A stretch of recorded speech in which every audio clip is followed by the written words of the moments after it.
This misadventure started on a fun day at Sycamore Creek. Now, after we crossed the dry creek bed, we were near the slots when we started to cross, near the base of Widowmaker. But by the time we got across, we all were hearing a loud rattling noises, bunches of them, coming from my engine compartment. Well, we stopped, everybody listened, and eventually I turned the motor off. Now, the mechanic types in the groups, they all guessed it was a rod and I was going to need a new engine. Well, that made me pretty sad. Hopefully that's not the story. So I left the engine off to avoid any additional damage, and I'd let the shop figure out what was going on. And this is when I called in Larry's tow service. He's a professional. Anyway, he towed me back. We took the easy way. We got back to the trailer, quickly loaded it up. Next stop, my local Segway dealer in Mesa, Arizona. That's right now.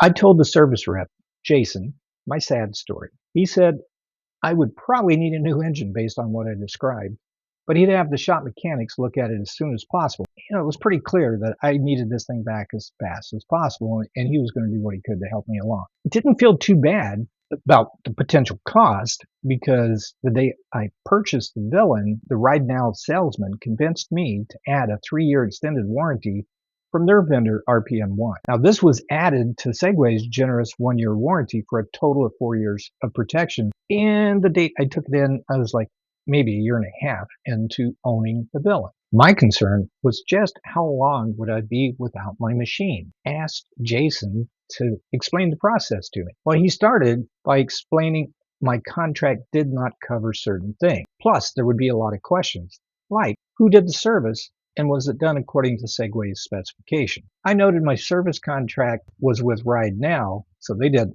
all the maintenance. And I definitely followed Segway's maintenance schedule. Well, that part was easy. Ride Now had all the service records. I wouldn't have to do anything.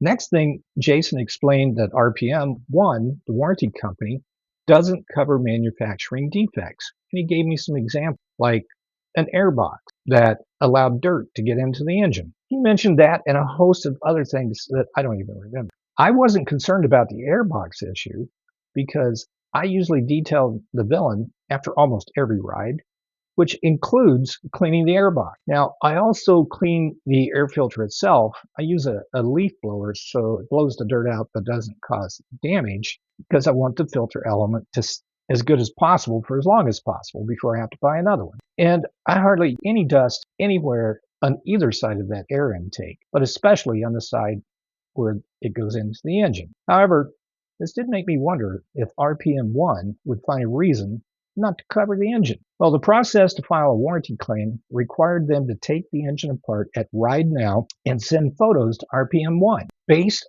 on the photos, RPM1 would decide to say, yep, we're going to cover it, or no, we're not. And if it was no, we're not, or we're thinking about not covering it, then they would send out someone to view the engine. Well, in order to take the engine apart, somebody had to pay for it. And if RPM1 said they weren't going to pay for it, that meant I had to agree to pay for it. I told Jason, fine. I signed the document because I was confident the engine was going to be covered.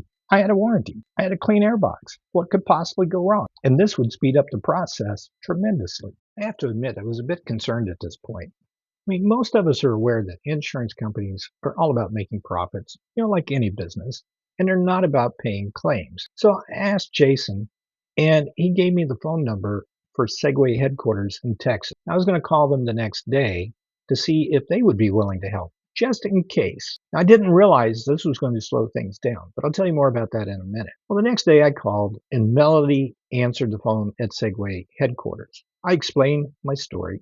Melody listened and was very understanding. Her boss was the decision maker, not Melody. But she said she would pass the information on. So the next day, I'm talking to Jason on the phone, and he told me Segway had called, and he was now filling out the paperwork they wanted for them to evaluate. So this was going to slow things down. RPM1 was scheduled to come out and view the engine. I don't remember when, a day or so later. But they canceled the visit to wait to see what Segway decided. So the inspection was never completed, and I don't really have a clear understanding of why a rod bearing caused all these problems. But it definitely started to break down and metal particles. Well, you can see in the photos. It's a mess in there. All those little metal particles started really scratching things up, and it ruined the engine. Well, eventually Segway had the information they needed and they agreed to replace the engine as a goodwill gesture. Okay, RPM 1, well, hey, we'll cover the labor. So things were looking up. So the next step was Ride Now Parts checked with Segway Parts in Texas online and found they had an engine in stock. All we needed was an order from Ride Now Parts Department. Unfortunately, by the time they filled out the correct paperwork and placed the order, the engine was taken by somebody else. When I found out I would have to wait for the next shipment from China, my spirits dropped. This could take a couple of months. But lucky for me, one showed up just a short time later. And it was quickly shipped to Ride Now, and the installation was added to their schedule. It looks like my days of hitching a ride with others so I could create videos for my YouTube channel, Desert Billing, the one you're watching now, hey, those were coming to an end. I'm starting to get really excited. Well, let me put this in perspective for you. I've been told this entire process from dropping it off until you drive away with a new engine can take 3 months or longer. So from the day of my engine failure until the villain was ready for the trails again was 37 days. Things only moved this fast because I constantly monitored the process. At each stage, I asked when the next thing might happen and assured that person I would call them on that day. Now, occasionally there would be an issue that I was able to solve and we kept moving. Of course, an engine showing up within a few days of our parts order really helped. So if you find yourself in a similar situation, I strongly recommend you do the same thing I did if you want your machine back as fast as possible. Keep in mind, a busy shop will do their best to take care of you, but it's easy for them to deal with an issue that's currently in front of them and to let your project fall into "I'll get around to it" stack. I mean, think about how many things in your life end up in the "I'll get around to it" pile. So try to show others a little understanding. I have to admit, there were points in this very emotional ordeal where various people had me wondering if I was dealing with honest and caring people. One of the most important things I did during this entire process was checking my emotions and dealing with everyone in a respectful manner. Sometimes it wasn't easy, but you really should. And they did the same for me. I didn't have any direct dealings with RPM 1, but Segway was amazing. After 18 months of ownership, which means I was 6 months out of the factory warranty, Segway stood behind their product. Now, I already loved the villain. I think Segway is an amazing company after this experience. Ride Now, Jason in particular, he explained the warranty claim process extremely well, maybe too well, as I was left wondering if RPM would take care of my issue. However, armed with that knowledge, I was inspired to contact Segway, and this kept things moving rapidly along. I'll never know if RPM 1 would have denied my claim, thanks to Segway stepping in. Now, RPM 1 decided they would cover the labor,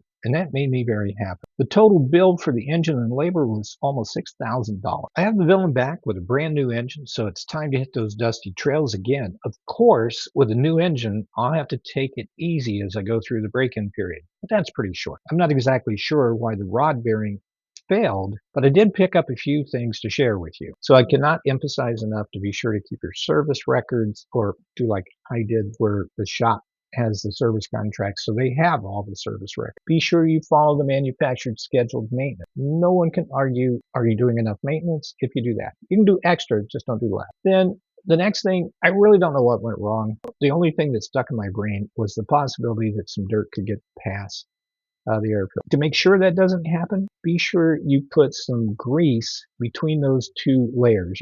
You've got, in the case of a villain, it's a plastic air box, and there's 4 little clips that hold that thing on. So where the two pieces come together, just put a little sealing grease in there. Make sure this is an airtight seal. Now, Jason recommended K&N sealing grease. I'll put a link in the video details so you can buy it on Amazon. But you can use any waterproof grease. Don't get it on the filter, just on the plastic where it comes together to keep it sealed. Be sure you're respectful to everyone involved in the process. This makes life go so much better. Oh, and the last thing, it's very helpful to know someone like Larry. You never know when you're going to need an off-road towing service. That's right, Larry's off-road towing service. He's a hard guy to get hold of, but if you can, it's very helpful. Hey, thanks for watching.